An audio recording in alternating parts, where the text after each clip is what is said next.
Bismillahirrahmanirrahim. Assalamualaikum warahmatullahi wabarakatuh. Ila hadratin Nabi Mustafa Sayyidina Muhammad Rasulullah sallallahu alaihi wasallam wa ala alihi wa ashabihi wa azwajihi wa dzurriyyatihi wa ahli baitihi thumma khususan ila abaihi minal anbiya wal mursalin wa ilal malaikatil muqarrabin wa syuhada wa sholihin sunnah sadatin wa amatin wa ikram khususan ila nabi sunnah jami'in syekhina ahli sunnati wal jamaah khususan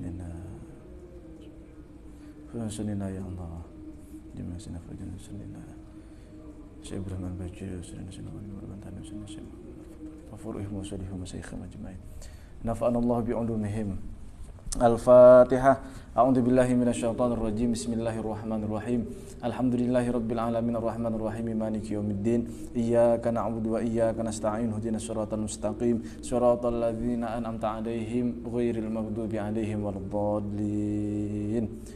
Rabbi ighfirli wa liwalidayya wa lil mu'minina amin. Bismillahirrahmanirrahim. Alhamdulillahirrahmanil musta'an. Alladzi la yahullu fil makan wa la yamurru alaihi zaman wa huwal an ala ma alaihi kan. Allahumma shalli wa sallim ala sayyidi waladil adnan wa ala alihi wa sahbihi wa man tabi'ahu ila akhiriz zaman. Qala Allah Ta'ala fi kitabihil karim, a'udzu billahi minasyaitonir rajim. Rabbi shrah li sadri wa yassir li amri wahlul 'uqdatam min lisani yafqahu qawli. Allahumma arinal haqqa haqqan warzuqna tiba'ah wa arina batila batilan warzuqna jitinabah. Radina billahi rabba wa bil islami dina wa bi sayyidina Muhammadin nabiyya wa rasula wa bil qur'ani imama. Amma ba'd. Bismillahirrahmanirrahim. Kembali kita akan melanjutkan kajian kitab Syarah Tijanud Daruri. Pada pertemuan kali ini adalah pertemuan yang ketiga, yang mana kitab Syarah Tijanud Daruri merupakan penjelasan atas kitab Risalah Al-Bajuri.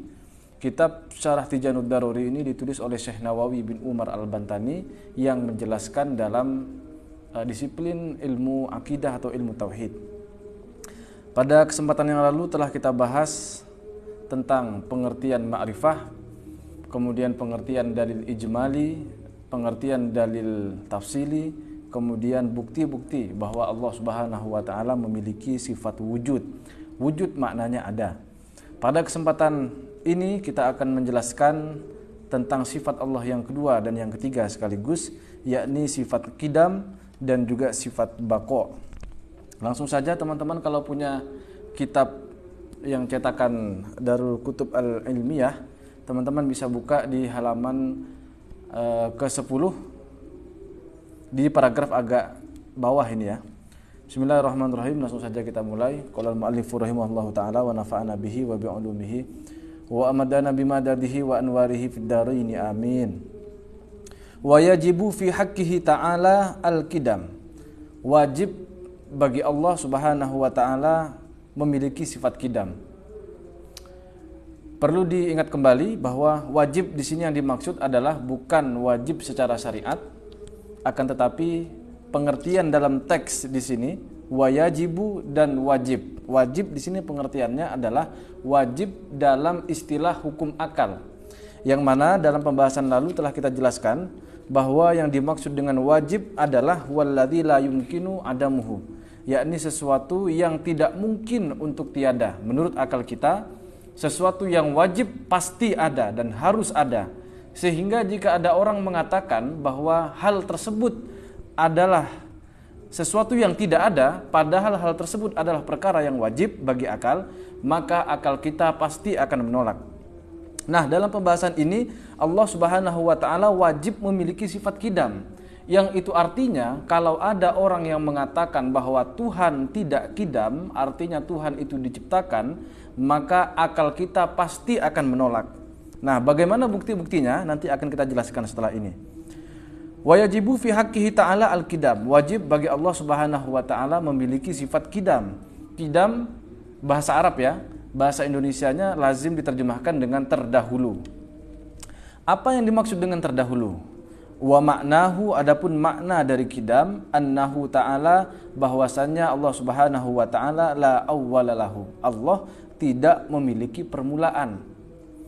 Maksudnya apa? Ai lam yasbiq wujudahu ta'ala adamun, yakni keberadaan Allah wujud daripada Allah Subhanahu wa taala, dia tidak didahului oleh ketiadaan. Sebagaimana manusia, misalnya kita contohkan seperti spidol ini. Manusia sekarang ada. Sebelum manusia ini ada, dia diawali oleh ketiadaan. Yang itu artinya awalnya manusia ini tidak ada, kemudian sekarang menjadi ada. Yang itu artinya karena sebelumnya dia tidak ada, maka setelah dia ada sekarang ini berarti ada fase atau proses penciptaan. Sementara bagi Allah Subhanahu wa taala proses seperti ini itu tidak mungkin. Tidak mungkin Allah dalam hal wujudnya ini, wujudnya Allah tidak mungkin didahului oleh ketiadaan. Itu pengertian dari qidam. Jadi qidam atau yang lazim diterjemahkan dengan terdahulu, yang dimaksud bukanlah dia yang pertama kali ada, tidak sebatas itu ya. Misalnya nih, dalam satu ruangan. Dalam satu ruangan ini katakanlah ada 5 orang. Kemudian kita bisa bayangkan, saya adalah orang pertama misalnya yang masuk. Kemudian orang kedua adalah A, orang ketiga adalah B, orang keempat adalah C misalnya, dan seterusnya.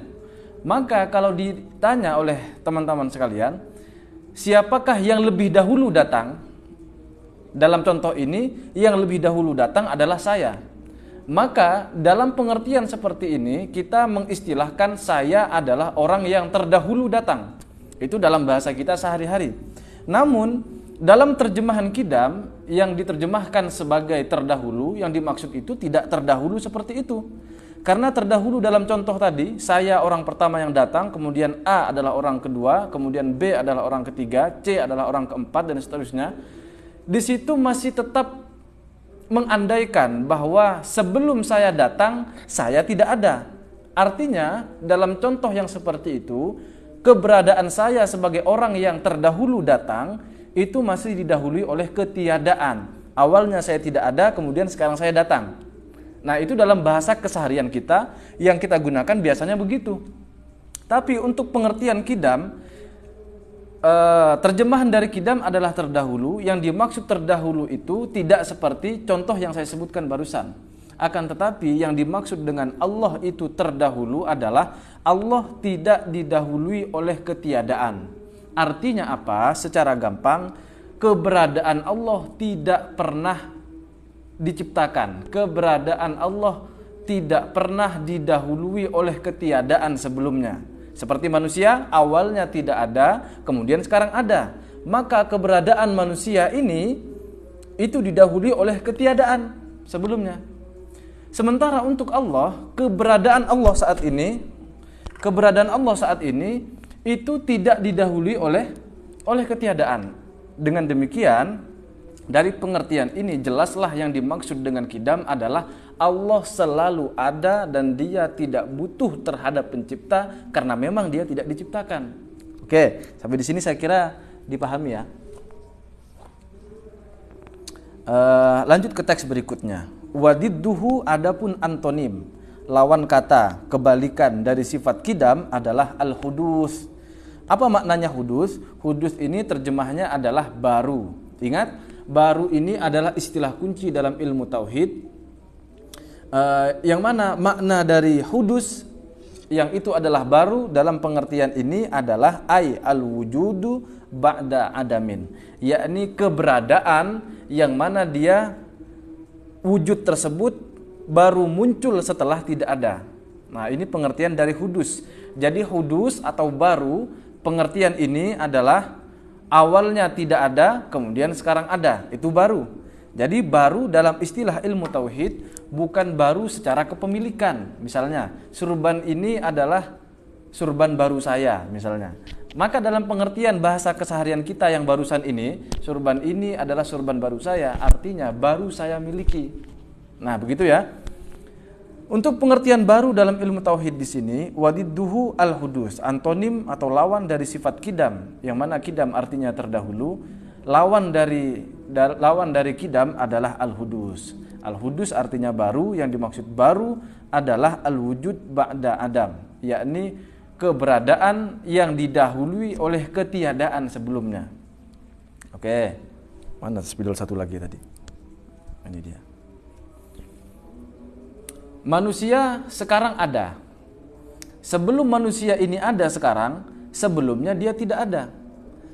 Nah, segala sesuatu yang melalui proses seperti ini, awalnya tidak ada, kemudian sekarang menjadi ada, ini disebut dengan hudus.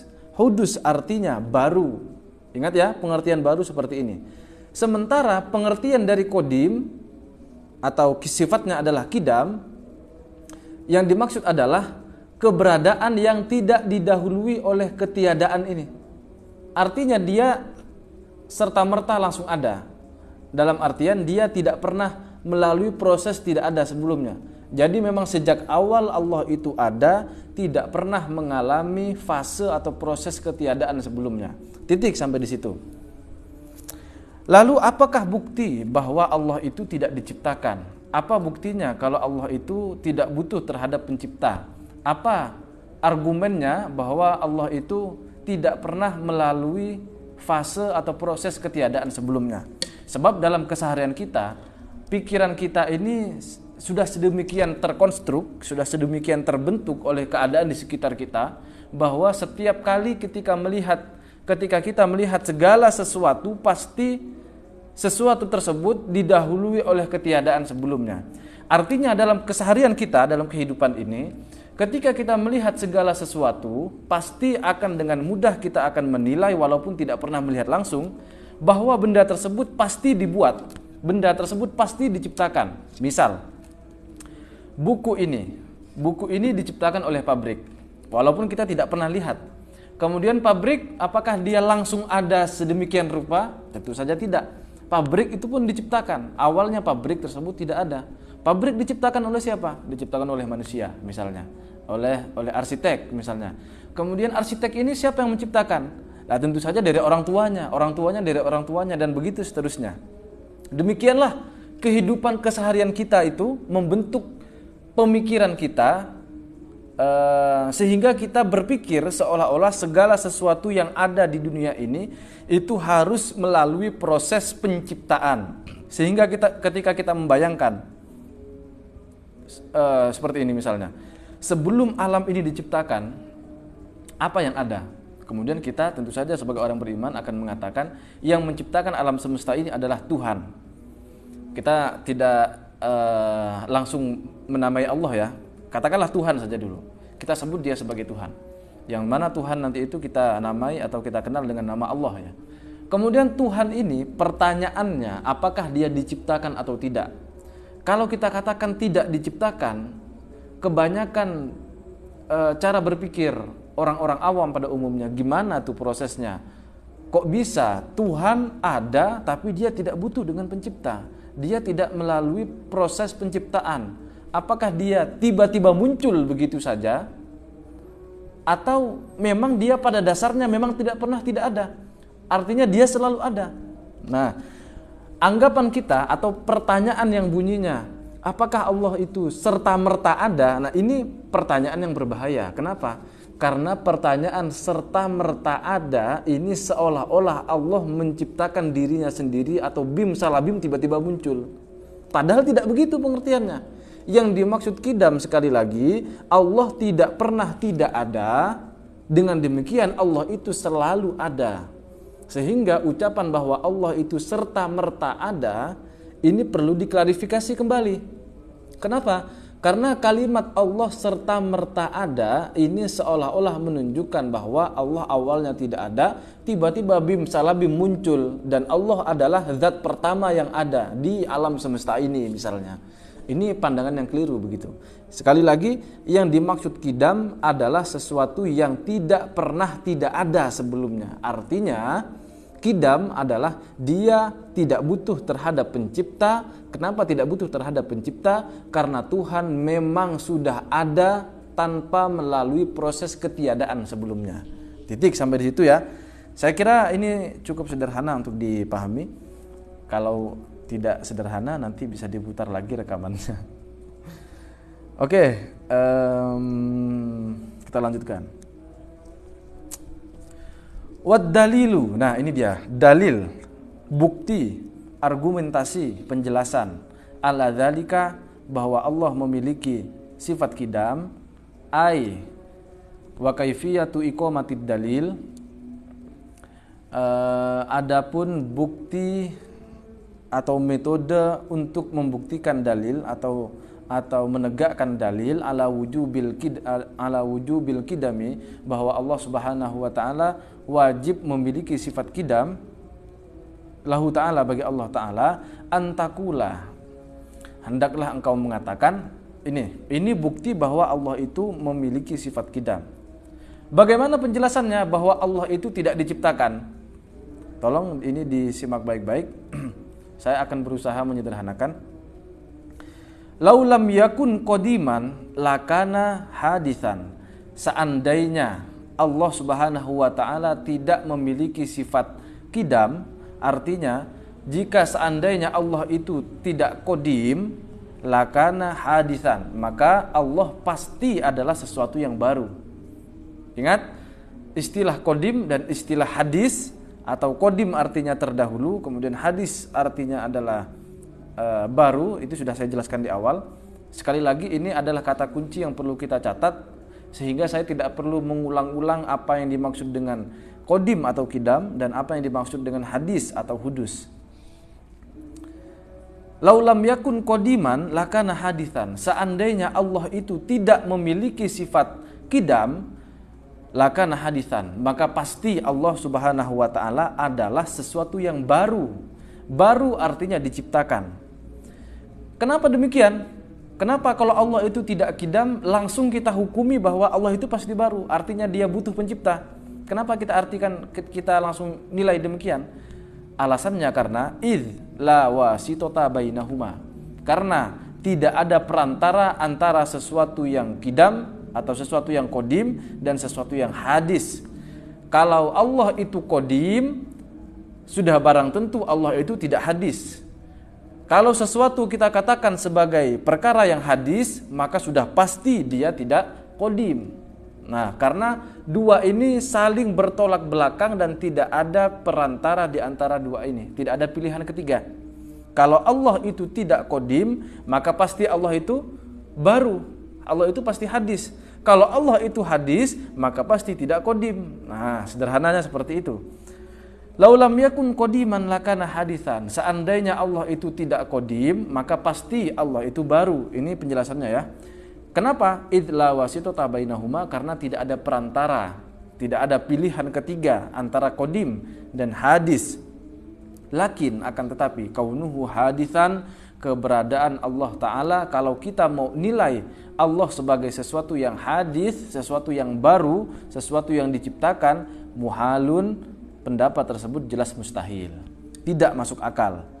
Alasannya, li'annahu law kana hadisan, karena seandainya jika Allah Subhanahu wa taala itu baru, seandainya Allah itu diciptakan, lahtaja ila muhdisin, maka pasti Allah Subhanahu wa taala butuh terhadap pencipta.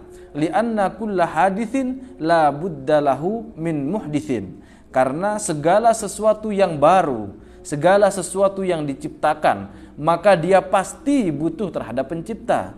Walau hadatsa binafsihi lazima ijtima'un naqidain wa huma al-musawatu warrujhan.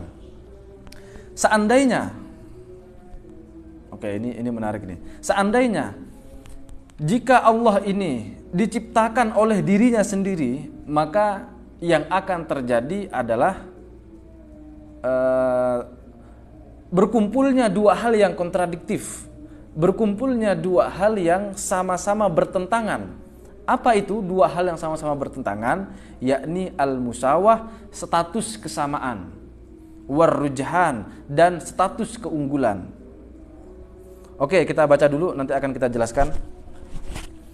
Walakin huwa ay ihtiyajuhu ta'ala ila muhdithin, akan tetapi kalau kita mengatakan bahwa Allah Subhanahu wa taala butuh terhadap pencipta, muhalun, pendapat tersebut jelas mustahil, tidak masuk akal. Akal kita harus menolak. Bukan semata-mata doktrin, tapi karena memang tidak masuk akal. Apa alasannya? Idz law ihtaja ila muhditsin, seandainya Allah Subhanahu wa taala butuh terhadap pencipta, lahtaja muhdatsuhu ila muhdatsin. Maka penciptanya Allah, dia juga butuh terhadap pencipta yang lain aidon, ila muhditsin aidon. Dia juga butuh terhadap pencipta yang lain juga dengan demikian. Falazima ad-dauru awit tasalsulu. Maka otomatis pasti konsekuensinya, dampaknya akan terjadi yang disebut sebagai daur dan tasalsul. Apa itu daur? Daur ini adalah apa ya? Tautologi. Apa tautologi itu? Daur ini adalah lingkaran yang saling membutuhkan antara satu dengan yang lain. Sementara tasalsul artinya adalah regresi tak terbatas, mata rantai yang tak terbatas. Kalau kita lihat definisinya atau pengertian daur dan pengertian tasalsul, kalau kita buka kitab yang berjudul Al-Mu'jamut Ta'rifat atau Mu'jamut Ta'rifat karya Sayyid Syarif Al-Jurjani, beliau mengatakan bahwa pengertian dari daur, ini perlu dicatat oleh teman-teman, saya bacakan pelan-pelan. Pengertian daur titik 2 adalah huwa tawaqqufus syai'i ala ma yatafaqquhu ala ma yatawaqqufu alaihi. Yang dimaksud dengan daur adalah huwa tawaqqufus syai' ala ma yatawaqqufu alaihi. Terjemahan gampangnya adalah bergantungnya A terhadap B, sementara B ini butuh terhadap A. Saya ulangi, pengertian dari daur adalah A untuk ada dia membutuhkan B sebagai penciptanya, tapi B untuk ada dia butuh terhadap A sebagai penciptanya. Maka yang terjadi adalah tidak akan terjadi. Ini hal yang mustahil. Bagaimana mungkin si A ini akan ada karena dia butuh terhadap si B, tapi si B untuk ada dia juga butuh terhadap si A. Nah, maka yang terjadi adalah lingkaran yang tak terbatas dan dia sama-sama mustahil. Nah, spidol ini untuk wujud, untuk ada, dia butuh terhadap A. A ini adalah penciptanya B, misalnya. Kemudian A ini sebagai pencipta B, untuk ada, dia butuh terhadap si B, butuh terhadap spidol yang ini. Maka yang terjadi saling menunggu. Karena ini menunggu ini, yang ini juga untuk ada, menunggu yang ini. Walhasil, daur ini atau penjelasan barusan ini adalah sesuatu yang mustahil, tidak mungkin terjadi. Contoh gampangnya, saya bilang, saya akan minum kopi ini kalau teman-teman minum kopinya. Silahkan diminum, saya kasih kopinya. Lalu kalian juga ada bilang, saya mau minum kopi ini, nunggu saya minum duluan. Sementara sekali lagi saya bilang, saya baru akan minum kopi ini, menunggu kamu minum kopi ini. Walhasil, siapa yang minum kopi duluan? Ya sama-sama tidak ada yang minum kopi, karena sama-sama saling menunggu. Nah, inilah yang disebut dengan daur. Atau apa ya, kita artikan lingkaran setan saja. Daur ini tautologi atau penjelasan sederhananya seperti itulah. Bismillahirrahmanirrahim.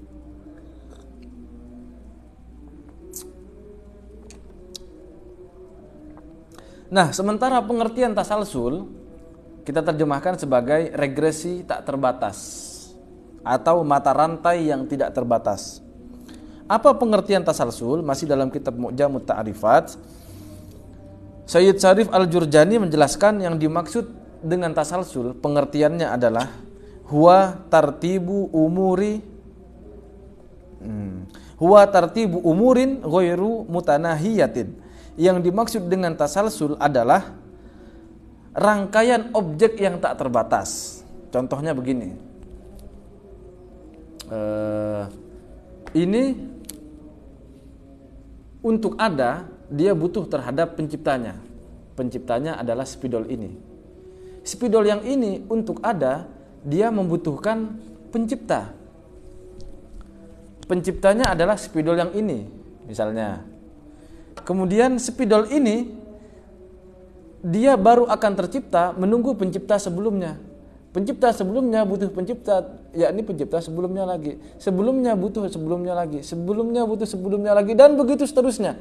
Tidak ada akhirnya sampai ke belakang ini. Walhasil kalau ke belakang ini tidak ada habisnya, dia tidak terbatas, dia selalu butuh pencipta terus sampai ke belakang, maka otomatis karena ke belakang itu tidak ada habisnya, otomatis yang ini tidak akan tercipta. Karena ini belum tercipta, ini pun belum tercipta. Kalau ini belum tercipta, ini pun belum tercipta. Oke, singkatnya begitu. Kita baca dulu, kemudian kita ulangi lagi. Wahuma, adapun daur dan tasalsul, muhalani ialah dua hal yang mustahil, ay la yumkinu wujuduhuma, sesuatu yang sama-sama tidak mungkin terjadi keduanya.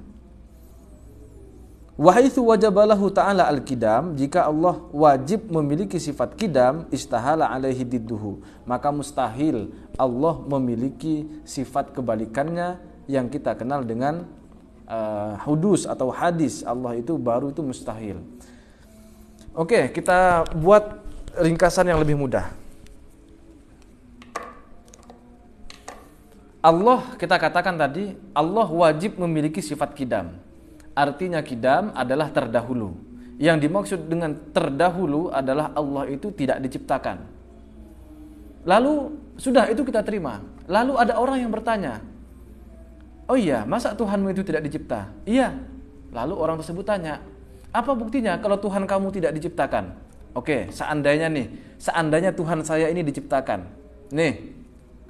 Maka Tuhan saya ini butuh terhadap pencipta. Seandainya diciptakan ya, pasti dia butuh dengan pencipta. Pertanyaannya, apakah pencipta ini butuh dengan pencipta yang lain? Si ini, kalau dijawab, iya, dia butuh dengan pencipta yang lain. Nah, katakanlah spidol yang ini. Lalu apakah ini dia butuh dengan pencipta yang lain? Jika dikatakan iya lagi, maka akan terus ada penciptanya. Pertanyaannya yang ini, yang baru lagi ini, yang tidak ada lagi spidolnya, apakah dia butuh dengan pencipta yang lain juga? Kalau dibilang iya, dia butuh dengan pencipta. Dan begitu seterusnya. Kalau selalu dijawab iya, dia pasti butuh terhadap pencipta, maka ini tidak akan ada habisnya, dan itu jelas mustahil. Yang benar adalah kita harus menjawab seandainya ini diciptakan ya, maka dia pasti butuh terhadap pencipta. Siapa penciptanya? Penciptanya adalah spidol ini misalnya. Apakah dia diciptakan? Kita harus menjawab spidol ini atau ini tidak mungkin diciptakan. Kenapa tidak mungkin diciptakan? Karena kalau dikatakan diciptakan, kemudian ini diciptakan lagi, itu mustahil. Maka otomatis harus ada satu wujud yang dia tidak diciptakan lagi, dan itulah Tuhan yang kita kenal, yang memiliki sifat qidam. Dia tidak boleh diciptakan. Oke, sampai di situ paham? Nah, saya kira paham. Atau kalau kita ulang dari awal, Allah tidak mungkin diciptakan. Seandainya Allah ini diciptakan, maka akan terjadi dua kemungkinan. Nah, ini dari awal kita bahas ini. Atau yang warna biru aja lah. Nah, ini dia. Seandainya Tuhan ini diciptakan, maka akan ada dua kemungkinan. Pertama, Tuhan ini diciptakan oleh dirinya sendiri, atau Tuhan ini akan diciptakan oleh sesuatu yang lain. Sesuatu yang lain ini yang dimaksud adalah sesuatu selain diri Tuhan ini. Ini misalnya. Oke, kita ulangi. Seandainya Tuhan ini diciptakan, maka otomatis ada dua kemungkinan. Kemungkinan pertama adalah Tuhan menciptakan dirinya sendiri, atau kemungkinan kedua, Tuhan diciptakan oleh sesuatu yang lain. Nah, dari dua kemungkinan ini ternyata dua-duanya sama-sama mustahil. Lebih jelasnya, dari dua kemungkinan ini, yakni kalau Tuhan menciptakan dirinya sendiri, mustahil. Kalau Tuhan diciptakan oleh sesuatu yang lain, juga mustahil. Apa penjelasannya? Penjelasannya begini. Seandainya Tuhan ini, kita mulai dari yang pertama, Tuhan ini menciptakan dirinya sendiri, maka otomatis sebelum Tuhan menciptakan dirinya sendiri, Tuhan tidak ada. Nah, kalau awalnya Tuhan tidak ada, maka akan terjadi dua hal yang bertentangan. Apa itu? Tuhan tidak ada, artinya antara keberadaan Tuhan dengan ketiadaannya itu sama-sama mungkin akan terjadi setelah ini. Kemudian yang kedua adalah kalau Tuhan berhasil menciptakan dirinya sendiri, ini jelas tidak mungkin. Kenapa? Begini, Tuhan tidak ada sekarang. Katakanlah tidak ada. Ini kita andaikan Tuhan menciptakan dirinya sendiri. Bagaimana mungkin sesuatu yang tidak ada ini bisa membuat sesuatu menjadi ada? Paham ya? Bagaimana mungkin Tuhan yang tidak ada, kalau kita andaikan Tuhan itu tidak ada dan dia diciptakan oleh dirinya sendiri, bagaimana mungkin sesuatu yang tidak ada, awalnya ini tidak ada, kemudian dia menciptakan sesuatu yang itu adalah sesuatu yang ada? Ini kan jelas mustahil. Sesuatu yang tidak ada berhasil menciptakan sesuatu. Masuk akal enggak? Coba dipikir. Sesuatu yang tidak ada bisa menciptakan sesuatu. Istilah menciptakan ini kan berarti mengadakan. Tidak mungkin jelas. Sesuatu yang tidak ada tidak mungkin bisa menciptakan sesuatu. Lawang kita ajak sesuatu yang ada ini belum tentu bisa menciptakan sesuatu. Misalnya nih, kalian semua yang ada, yang nonton nih secara langsung ini. Kalian ada sekarang dan sekarang sedang nonton kajian ini. Apakah kalian sebagai sesuatu yang wujud ini bisa menciptakan mobil? Nah, sesuatu yang ada saja belum tentu bisa menciptakan sesuatu, apalagi yang tidak ada gitu loh. Misalnya kita katakan spidol ini diciptakan oleh seseorang. Siapa penciptanya? Penciptanya belum ada sekarang. Masuk akal nggak? Kan jelas tidak masuk akal. Spidol diciptakan oleh sesuatu yang tidak ada. Ini jelas tidak masuk akal. Saya ulangi. Spidol ini saya katakan diciptakan oleh sesuatu. Siapa pencipta spidol ini? Pencipta spidol ini adalah sesuatu yang tidak ada. Masuk akal enggak? Tentu saja tidak masuk akal.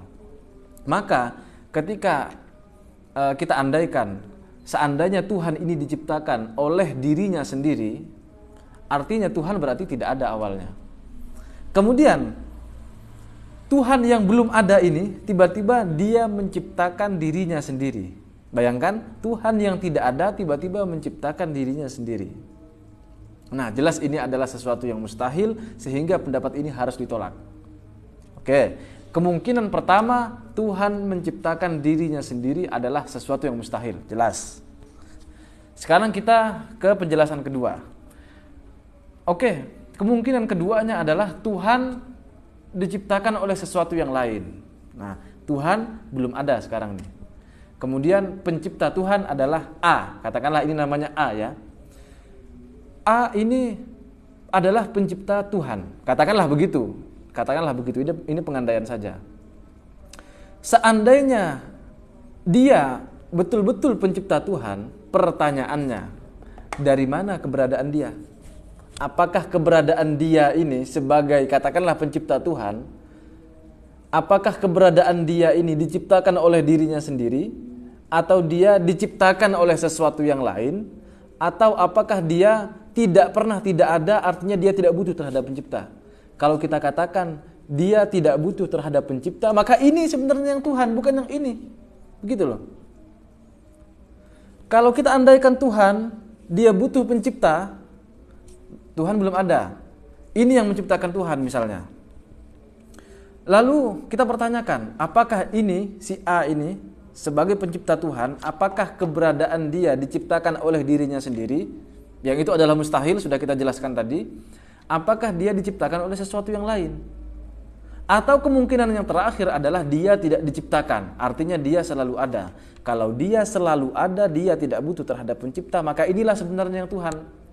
Tapi kalau kita katakan si A ini dia juga diciptakan, maka pertanyaannya siapa pencipta si A ini? Kalau penciptanya si A adalah si B, misalnya ini penciptanya ya. Pertanyaannya lagi, apakah si B ini dia diciptakan oleh dirinya sendiri atau dia diciptakan oleh sesuatu yang lain? Kalau kita jawab dia diciptakan oleh sesuatu yang lain juga, katakanlah ini.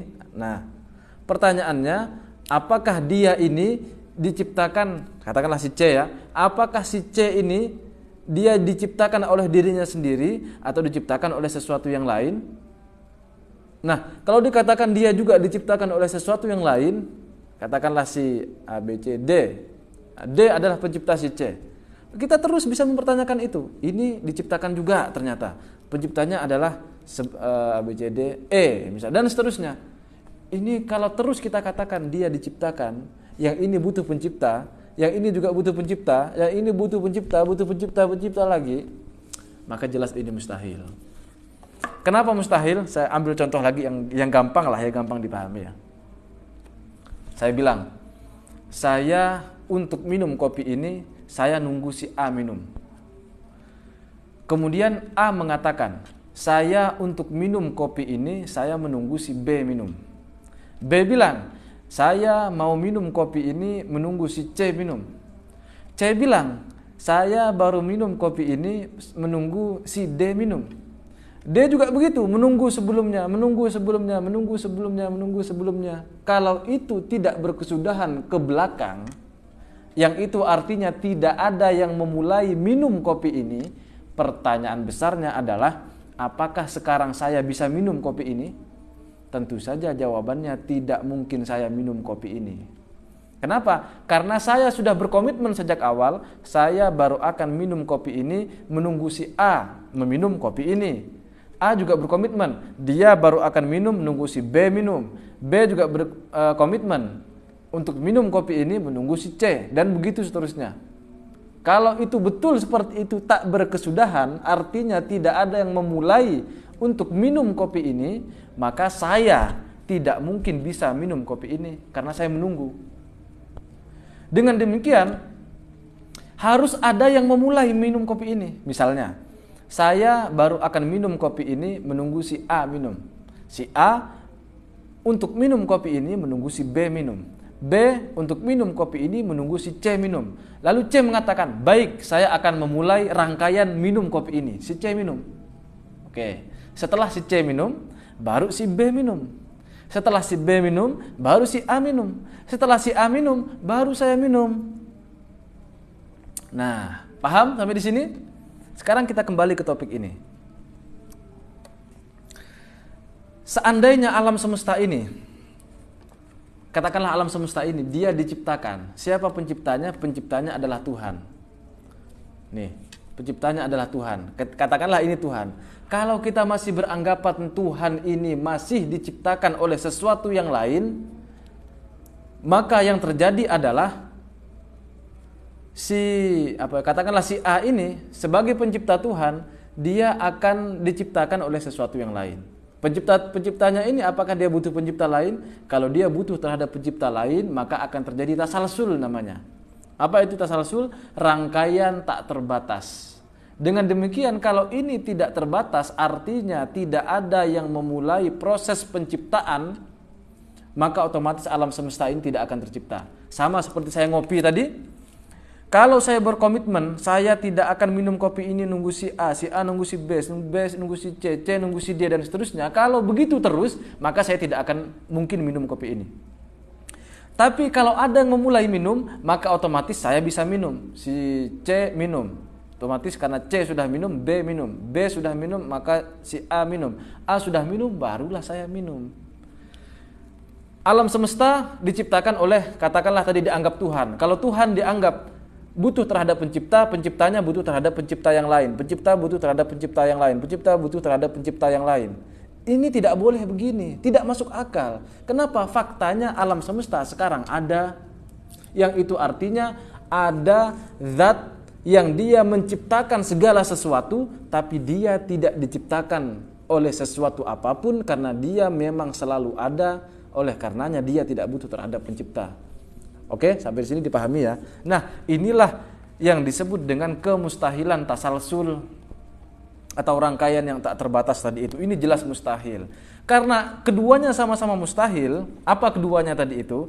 Kalau Tuhan kita andaikan dia diciptakan oleh dirinya sendiri, mustahil, sudah kita jelaskan.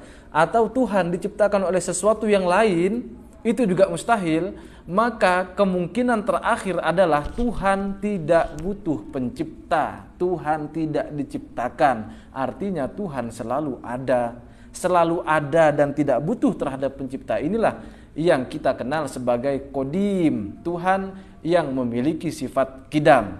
Paham sampai di sini? Oke, saya kira itu sudah cukup Saya sederhanakan. Ya mudah-mudahan dipahamilah. Nanti kalau teman-teman masih belum juga mengerti, boleh diputar lagi rekamannya ya. Oke, itulah bukti bahwa Allah itu tidak diciptakan. Bukan semata-mata karena doktrin kita dipaksa untuk percaya bahwa Tuhan itu tidak diciptakan. Tidak seperti itu.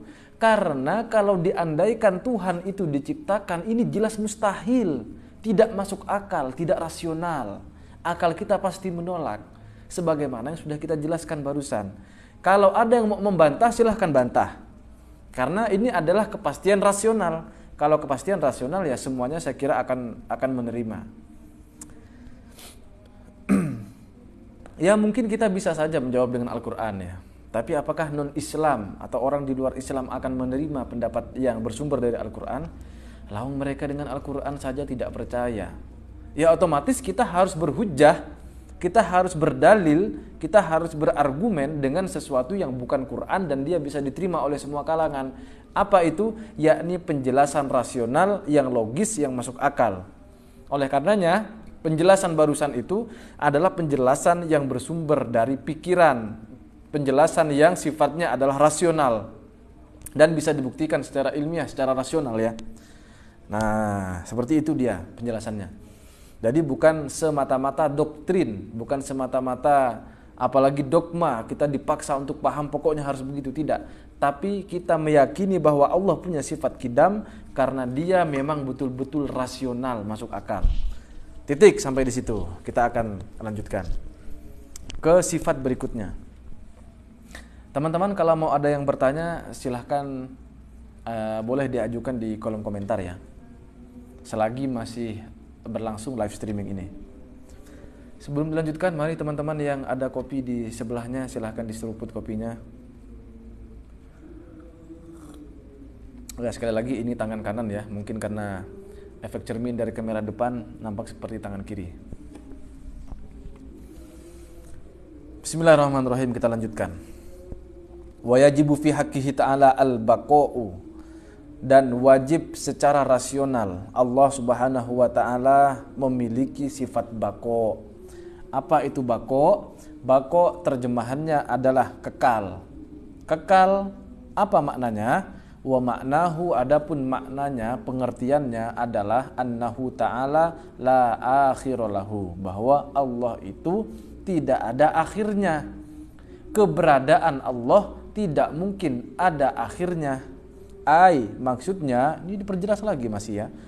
La yalhaqu wujudahu adamun. Tidak mungkin wujudnya Allah itu bertemu dengan ketiadaan. Sekarang kita ada. Nanti keberadaan kita ini akan bertemu dengan ketiadaan. Artinya kita akan musnah. Wujud kita, keberadaan kita saat ini, ketika nanti bertemu dengan ketiadaan akan musnah.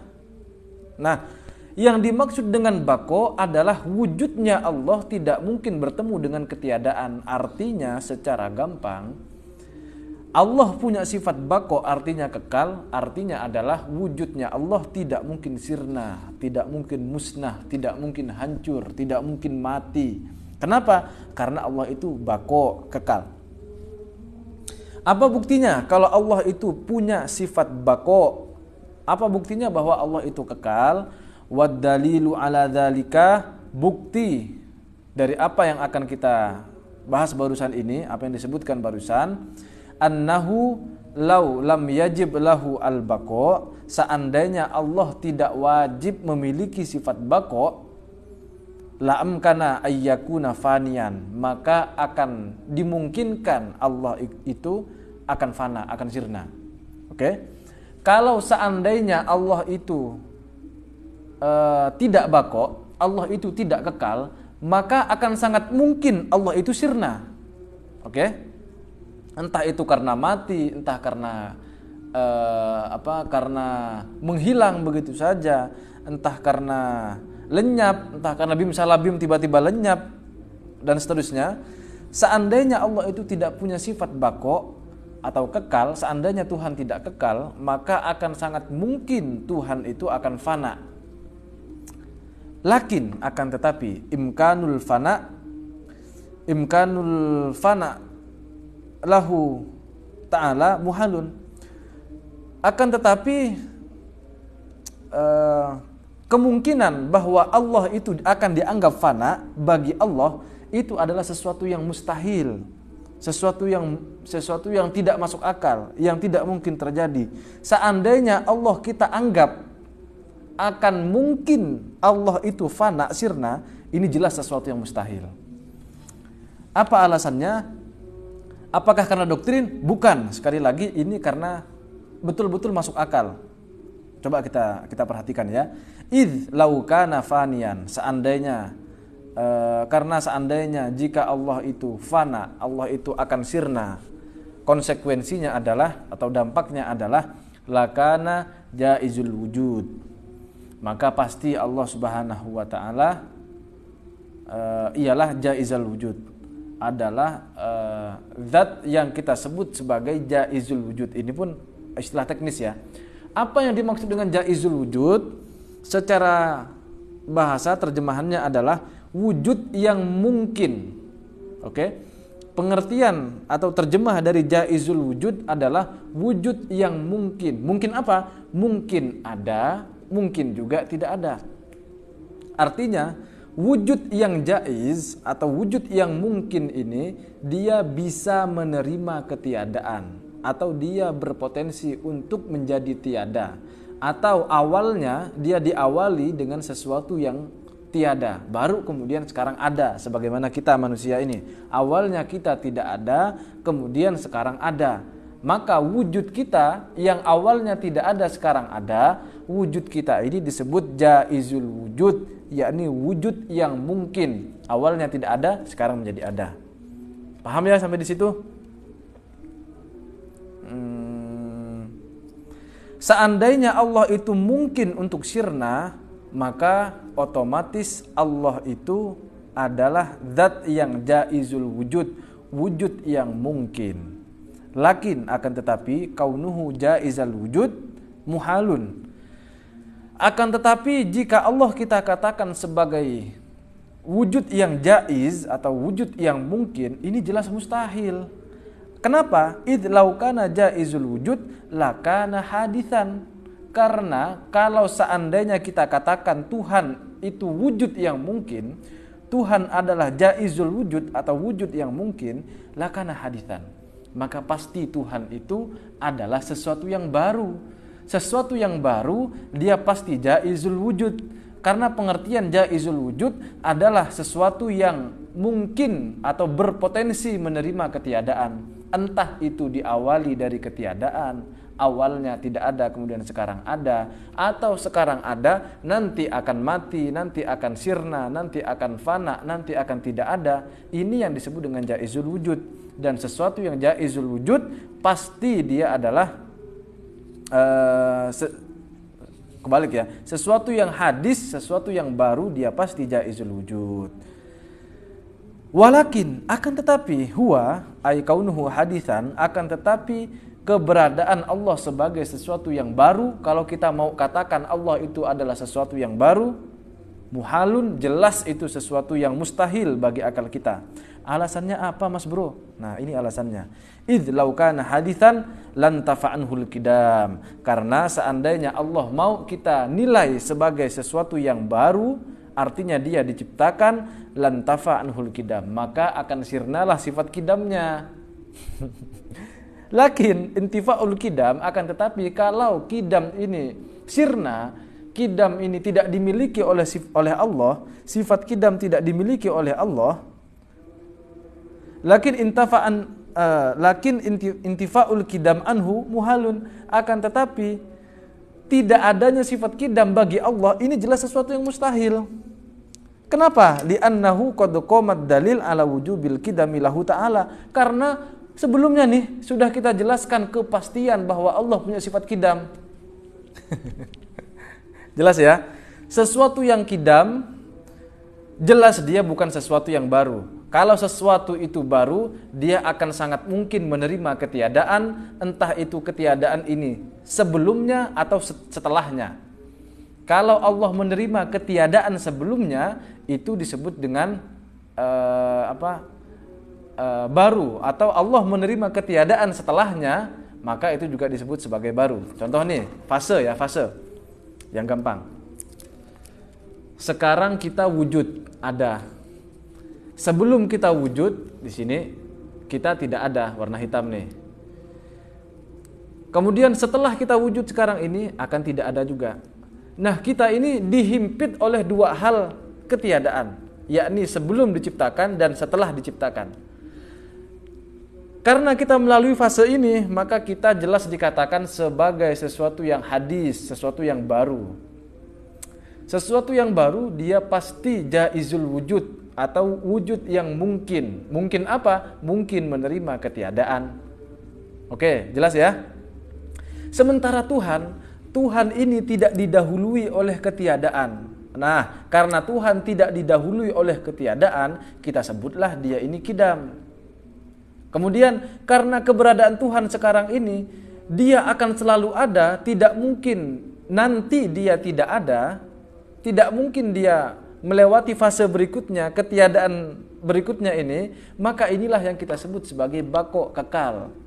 Nah, sesuatu yang kidam, karena sesuatu yang kidam ini dia menunjukkan dia adalah wajibul wujud, maka sudah barang tentu dia ini kekal, dia tidak mungkin sirna. Nah, demikian penjelasannya. Kita ulangi ya. Jika seandainya Tuhan, kita andaikan Tuhan ini dimungkinkan untuk fana, untuk sirna. Seandainya kita bayangkan Tuhan ini mungkin untuk fana, untuk sirna, maka otomatis Tuhan itu adalah jaizul wujud atau wujud yang mungkin. Kalau Tuhan itu wujud yang mungkin, maka karena sekarang dia sudah ada, otomatis Tuhan adalah sesuatu yang baru. Nah, karena Tuhan adalah sesuatu yang baru, itu perkara yang mustahil, karena sudah kita jelaskan di dalam sifat kidam sebelumnya ini, maka otomatis jelas Tuhan ini bukanlah sesuatu yang baru. Karena Tuhan bukan baru, Tuhan juga bukan jaizul wujud. Karena Tuhan bukan jaizul wujud, otomatis Allah pasti bako, Allah itu pasti kekal. Wa haitsu wajaba al-baqa'u lahu ta'ala istahala alaihi didduhu. Seandainya kalau sudah sekiranya Allah itu wajib memiliki sifat bako, maka mustahil baginya memiliki sifat antonimnya. Apa antonimnya? Yakni fana. Mustahil Allah itu fana, mustahil Allah itu sirna. Walhasil Allah itu pasti bako, pasti kekal. Dan sebelumnya juga kita sudah jelaskan bahwa Allah itu pasti kidam, pasti memiliki sifat kidam. Sudah selesai penjelasan kita. Ada penjelasan tambahan ini. Saya akan kutipkan dari kitab Kifayatul Awam fi Ilmil Kalam karya Syekh Muhammad Al-Fudoli. Ini perbedaan antara kidam dan azali. Kalau teman-teman punya kitab Kifayatul Awam dalam versi cetakan Darul Kutub Al-Islamiyah yang seperti ini, silahkan buka di halaman ke-57. Bismillahirrahmanirrahim. Waqtulifa hal al-qadimu wal azaliyu bima'nan wahidin au mukhtalifan. Apakah waqtulifa diperselisihkan oleh para ulama, hal al-qadim wal azali bima'nan wahidin au mukhtalifan. Apakah qadim dan azali itu memiliki satu makna yang sama atau keduanya memiliki makna yang berbeda? Nah, di sini dijelaskan, faman qala bil awal, barang siapa yang berpendapat dengan pendapat pertama, yakni antara qadim dan azali adalah perkara yang sama, bermakna satu, maka arrafahuma biqaulihi ma la awwala lahu. Maka mereka akan mendefinisikan, akan memberikan ta'rif, akan memberikan definisi bahwa yang dimaksud qadim ataupun azali adalah ma la awwala lahu, sesuatu yang tidak memiliki permulaan. Au yufassiru ma bi syai'in ay al-qadimu atau para ulama mereka akan menjelaskan bahwa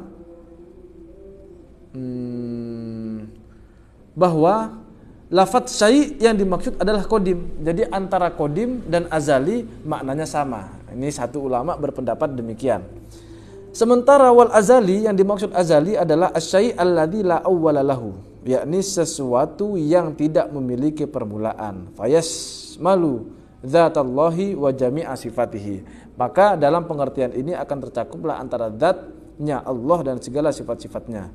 Wa man qala bitsani, sementara ulama yang berpegang terhadap pendapat yang kedua bahwa qadim dan azali adalah sesuatu yang berbeda, maka arrafa al-qadim biqaulihi maujudun la awwala lahu. Maka para ulama ini yang mengatakan bahwa azali dan qadim adalah dua hal yang berbeda, mereka akan mendefinisikan yang dimaksud dengan qadim adalah maujudun la awwala lahu, yakni sesuatu yang wujud, jelas ada wujudnya, dan wujudnya tersebut tidak memiliki permulaan. Wa arrafal azali, dan mereka akan mentakrif, memberikan definisi dari istilah azali adalah bima la awwala lahu, yakni sesuatu yang tidak memiliki permulaan. Gampangnya begini, bagi ulama yang membedakan antara qadim dan azali, mereka katakan bahwa sesuatu yang qadim dia pasti wujud, sesuatu yang azali dia tidak harus wujud, boleh saja sesuatu yang wujud ataupun dia tidak wujud. Yang pasti qadim ataupun azali ini sama-sama tidak memiliki permulaan. Hanya saja perbedaannya adalah kalau qadim dia harus sesuatu yang wujud, pasti sesuatu yang wujud. Sementara azali dia boleh sesuatu yang wujud, boleh juga sesuatu yang tidak wujud. Sehingga sesuatu yang azali ini lebih umum daripada qadim. Kenapa demikian? Karena sesuatu yang azali mungkin wujud, mungkin tidak wujud. Sementara sesuatu yang qadim dia harus wujud. Dengan demikian sesuatu yang qadim dia pasti azali, sesuatu yang azali tidak pasti kita katakan sebagai sesuatu yang qadim. Nah, barangkali teman-teman ada yang butuh penjelasan ini ya. Itu perbedaan ulama memaknai antara sesuatu yang qadim ataupun yang azali. Misalnya begini nih. Tuhan karena dia tidak memiliki permulaan dan keberadaan Tuhan itu wujud, maka Tuhan, zat Tuhan kita katakan sebagai qadim. Nah, sementara ada nih sesuatu yang tidak pernah diciptakan sampai sekarang dan ketiadaannya itu tidak diciptakan, maka otomatis ketiadaan tersebut kita katakan sebagai azali. Nah, ini hanya penjelasan tambahan ya, barangkali teman-teman di sana ada yang membutuhkan penjelasan ini, perbedaan antara qadim dan azali. Demikian. Walhasil di akhir ini akan kita simpulkan. Mana? Oh, ini dia. Kita akan simpulkan. Pada akhirnya kita sudah menjelaskan secara rasional bahwa Allah itu wajib memiliki sifat qidam. Kalau Allah itu qidam, mustahil Allah itu hudus, Allah itu baru, mustahil. Alasannya adalah seandainya Allah itu qidam, seandainya Allah itu tidak qidam, maka ada dua pilihan. Pertama, Allah itu diciptakan oleh dirinya sendiri dan itu mustahil, sudah kita jelaskan. Kemudian yang kedua, Allah diciptakan oleh sesuatu yang lain dan itu juga mustahil. Sama-sama mustahil ya. Konsekuensi kalau Allah itu diciptakan oleh dirinya sendiri adalah akan terjadi dua hal yang bertentangan, yang itu mustahil, dan jika Allah itu diciptakan oleh sesuatu yang lain maka akan terjadi dua hal yang sama-sama mustahil juga, yakni daur dan tasalsul, sudah kita jelaskan barusan. Yang keduanya sama-sama mustahil. Kemudian Allah wajib memiliki sifat baqo. Pengertian baqo adalah kekal. Lawan dari baqo adalah fana. Allah itu sirna. Sudah kita jelaskan bahwa sesuatu yang sudah kita tetapkan sifat qidamnya, maka otomatis dia adalah sesuatu yang baqo. Itu penjelasan simpelnya atau kesimpulan yang sudah kita bahas barusan. Wallahu a'lam bishawab. Semoga penjelasan singkat ini ada manfaatnya bagi para netizen semua, para jamaah semua, otomatis dan utamanya untuk diri saya pribadi. Apabila ada pertanyaan-pertanyaan, sebenarnya boleh saja teman-teman langsung tanya di kolom komentar ya. Kita akan lanjutkan pembahasan sifat mukhalafatul hawadis, atau Allah itu berbeda dengan makhluk-makhluknya.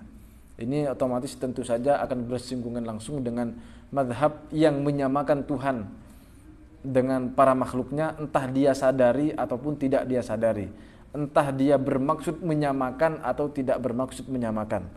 Terus terang saja seperti kalangan Wahabi, mereka mengatakan Tuhan punya wajah, Tuhan punya tangan, Tuhan bersemayam, yang artinya bersemayam adalah bersinggasana, duduk di aras, yang mana itu semua adalah sifat-sifat makhluk. Kemudian mereka mengatakan, loh, tangannya Allah itu berbeda dengan tangan makhluk, wajahnya Allah berbeda dengan wajahnya makhluk, istawanya Allah berbeda dengan istawanya makhluk. Artinya mereka maunya tidak menyamakan Allah dengan makhluk, tapi konsekuensi dari pikiran mereka itu mereka menyamakan Allah dengan makhluk. Nah, seperti apa penjelasannya? Kita akan lanjutkan kajian ini di pertemuan yang akan datang. Insya Allah besok sekitar habis tarawih, mungkin sekitar jam 9. Semoga teman-teman yang lain juga bisa mengikuti. Kita akhiri dengan mengucap hamdalah, alhamdulillahirabbil alamin. Wallahul muwaffiq ila aqwamit thoriq. Wassalamualaikum warahmatullahi wabarakatuh.